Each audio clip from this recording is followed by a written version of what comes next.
മികച്ച 10 ഫണ്ടുകളിലെ നാലാമത്തെ ഫണ്ട് ഒരു മിഡ് ക്യാപ് കാറ്റഗറിയിൽപ്പെട്ട ഫണ്ടാണ്. മിഡ് ക്യാപ് ഫണ്ടുകൾ ലാർജ് ക്യാപ് ഫണ്ടുകളെ അപേക്ഷിച്ച് റിട്ടേണുകളിൽ ബഹുദൂരം മുന്നിലാണ്. എന്നിരുന്നാലും റിസ്ക് എടുക്കാൻ താല്പര്യമുള്ളവർക്കാണ് ഇത് ഉചിതമാവുക. മിഡ് ക്യാപ് കാറ്റഗറിയിൽപ്പെടുന്ന ആദ്യത്തെ ഫണ്ട് ഏതാണെന്ന് നോക്കാം. Motilal Oswal mid cap fund ആണ് ആദ്യത്തേത്. കഴിഞ്ഞ 5 വർഷമായി മിന്നുന്ന പ്രകടനം കാഴ്ചവെക്കുന്ന ഫണ്ടാണിത്. നിലവിലെ AUM 6805 കോടിയാണ്. Expense ratio 0.66%. മിഡ് ക്യാപ് കാറ്റഗറിയിൽപ്പെട്ട ഓപ്പൺ എൻഡഡ് സ്കീം ഫണ്ടാണിത്. Exit load 1%. ഈ ഫണ്ടിന്റെ 62%ഓളം മിഡ് ക്യാപ് കമ്പനികളിൽ നിക്ഷേപിച്ചിരിക്കുന്നു. ഈ ഫണ്ടിൽ മിനിമം SIP 500 രൂപയാണ്. വാല്യൂ റിസർച്ചിന്റെയും ക്രിസിലിന്റെയും 5 സ്റ്റാർ റേറ്റിംഗ് ഈ ഫണ്ടിനുണ്ട്.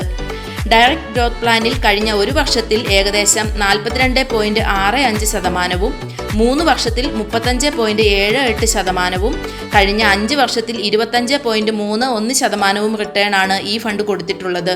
ഈ ഫണ്ടിൽ 5 വർഷം മുൻപ് SIP ആയി മാസം 1000 രൂപ വെച്ച് 5 വർഷം കൊണ്ട് 60,000 രൂപ നിക്ഷേപിച്ചിരുന്നെങ്കിൽ ഇന്നത്തെ വാല്യൂ അനുസരിച്ച് ഏകദേശം 1,33,034 രൂപ ആയി കാണും. ലാഭമായി 5 വർഷം കൊണ്ട് 73,034 രൂപ ലഭിക്കും. അതായത് ഇതിൽ നിക്ഷേപിച്ചിരിക്കുന്ന പണം 5 വർഷത്തിനുള്ളിൽ ഇരട്ടിയായി എന്ന് അനുമാനിക്കാം. വളരെ മികച്ച പ്രകടനം കാഴ്ചവെക്കുന്ന ഇത്തരം ഫണ്ടുകളെക്കുറിച്ച് അറിയാൻ ചാനൽ സബ്സ്ക്രൈബ് ചെയ്യുക. അടുത്ത വീഡിയോയിൽ മികച്ച റിട്ടേൺ നൽകിക്കൊണ്ടിരിക്കുന്ന മറ്റൊരു മിഡ് ക്യാപ് ഫണ്ടിനെ പരിചയപ്പെടുത്താം. Thank you for watching.